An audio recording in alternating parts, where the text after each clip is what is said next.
Alors, le marketing de soi.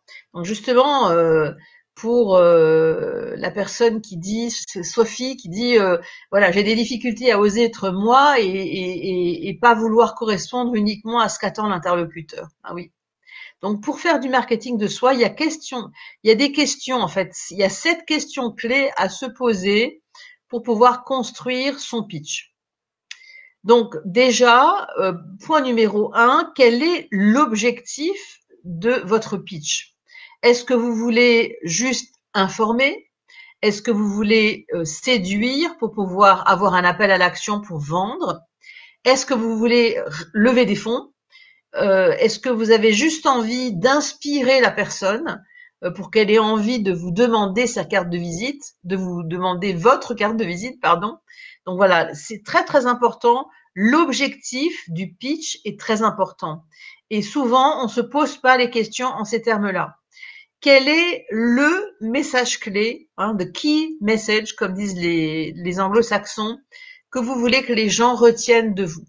Le message clé, parce que quand on a 30 secondes, de 2 à 10 minutes jusqu'à présenter par exemple un projet, jusqu'à 10 minutes, et bien malgré tout, en 10 minutes, il doit y avoir un message clé et c'est pareil dans le pitch en 30 secondes.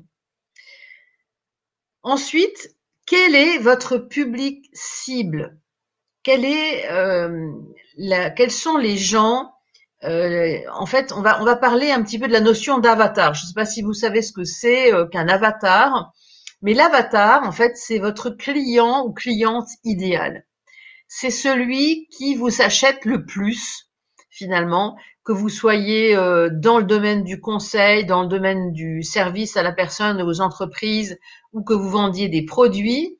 Finalement, quel est votre client idéal? Donc le public cible, votre avatar. Quel âge il a?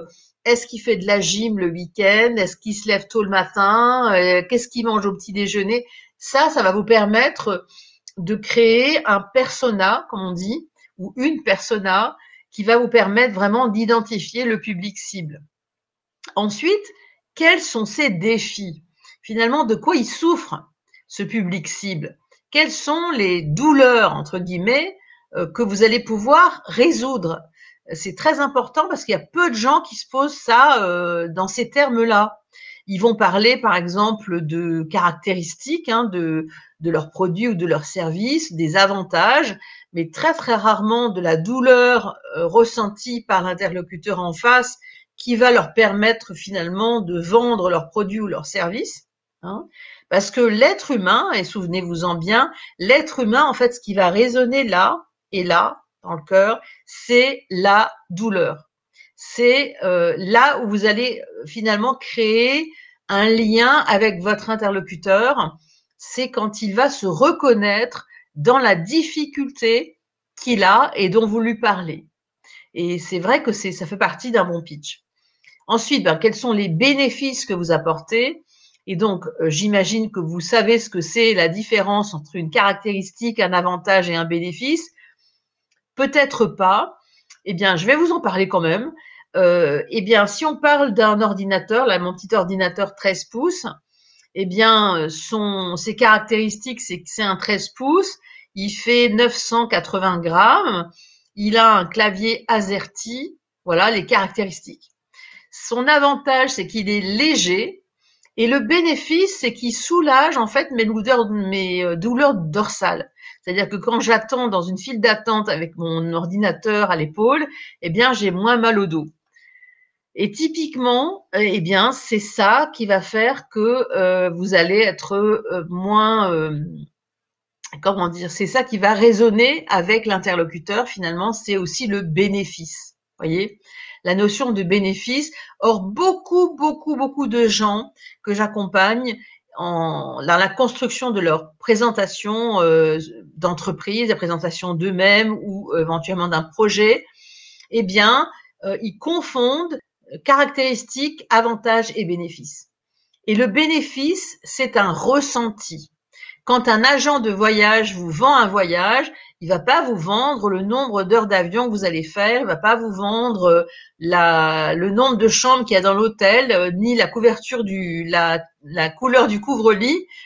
il va vous vendre la sensation de rêve que vous allez avoir quand vous serez penché à la fenêtre de votre chambre face à la grande bleue et le rêve dans lequel vous allez plonger. Et ça va être le bénéfice. Le bénéfice, c'est quelque chose qu'on ressent. C'est du domaine du ressenti. OK? Qu'est-ce que, bien sûr, vous souhaitez que votre public ressente? Là, on est vraiment dans le ressenti. Et surtout, qu'est-ce qui fait votre différence? Quelle est votre valeur ajoutée différenciante? D'accord? Les anglo-saxons, ils appellent ça l'UPB, Unique Perceived Benefit. OK? Ce qui va vous permettre de, bien sûr, d'aller vers the unique selling point, le message clé, hein, le cœur du réacteur, en fait. Le cœur du réacteur qui est, en fait, ce que vous avez à vendre et dont les gens vont se souvenir. Bien sûr, parce que vous pouvez faire la différence. Vous pouvez faire la différence si c'est bien construit, si ça résonne dans le cœur et bien sûr la tête de votre interlocuteur, vous allez pouvoir faire la différence. Voilà mon exemple de pitch en 30 secondes. Je suis Christine Morlaix, donc Certified Speaking Professional, conférencière et coach d'oratrice. Je parle beaucoup aux femmes. J'aide les femmes dirigeantes qui ne se sentent pas légitimes, qui se perdent dans les détails, à être mémorables. Je suis spécialiste de l'influence positive. Donc voilà un exemple, un cas, voilà, ça pourrait être un cas d'école d'un pitch en 30 secondes. Alors ça, c'est un pitch raisonnable qu'on vient de faire. Et la plupart du temps, eh bien, on assiste à ce genre de pitch. Vous voyez, c'est-à-dire l'indigestion totale, où on se souvient absolument plus du goût, de la saveur, de la pièce de viande, de la feuille de salade qu'il y avait au milieu, parce que c'est tellement indigeste, il y en a tellement trop des détails que finalement, eh bien, on s'y perd et quand on s'y perd, eh bien, on n'achète pas. C'est très simple, hein. Donc voilà, si vous êtes indigeste, voilà. Donc comment soigner votre intention? Soigner votre intention. Donc l'intention, on va en parler. Les gens vont retenir globalement 7% des mots que vous allez prononcer. D'où l'importance des pitchs extrêmement ciblés, courts, en 30 secondes, parce qu'ils vont retenir les mots à hauteur de 7%. Les 38%, ça va être votre variété vocale, la façon dont vous allez vous adresser aux gens, les silences que vous allez mettre, les pauses, l'intonation de votre voix, votre énergie personnelle. Tout ça, ça va être vraiment des éléments extrêmement importants.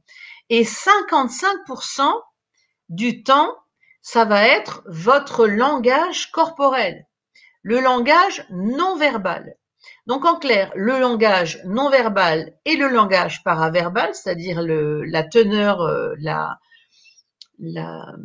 tonalité de la voix, les pauses, l'énergie, etc., plus le langage du corps, va correspondre à 97% de la communication. Donc en clair, vous avez intérêt à bien choisir les mots et à travailler sur l'intention. Alors comment on travaille sur l'intention? Eh bien, l'intention finalement, c'est ce que j'ai condensé par le MOI. Message, objectif, intention. D'accord? Votre message, vous le connaissez. Votre objectif, si c'est de vendre, de séduire ou de lever des fonds avec un appel à l'action, vous le connaissez. Mais l'intention, c'est l'état d'esprit, c'est l'humeur dans laquelle vous allez vous mettre lorsque vous allez faire votre pitch, lorsque vous allez donner votre pitch, lorsque vous êtes face à ce comité de direction, lorsque vous êtes face à ces financiers dont vous voulez lever des fonds. Eh bien, cette intention, cette humeur dans laquelle vous allez vous mettre va être prépondérante pour la suite et va permettre de faire ou non que vous puissiez traiter avec la personne. Donc, par exemple, si j'utilise un exemple de base, je suis allée voir le film Les Intouchables, allez-y. Donc là, en fait, ma tonalité était, on va dire, homogène, il n'y avait rien de spécial. Par contre, si je vous dis, oh, je suis allée voir Les Intouchables, oh là là, allez-y. Vous voyez, là, mon humeur est différente. Et donc, je vais faire passer une intention, je vais faire passer une humeur derrière cette intention que j'ai. Et ça se construit bien sûr dans le cœur, hein, dans le cœur du réacteur, comme je dis toujours. Et c'est cette intention-là qui va faire que les gens vont acheter ou non votre service ou votre produit. Et souvenez-vous, chaque rencontre, chaque rencontre, chaque rencontre est une opportunité. À très bientôt.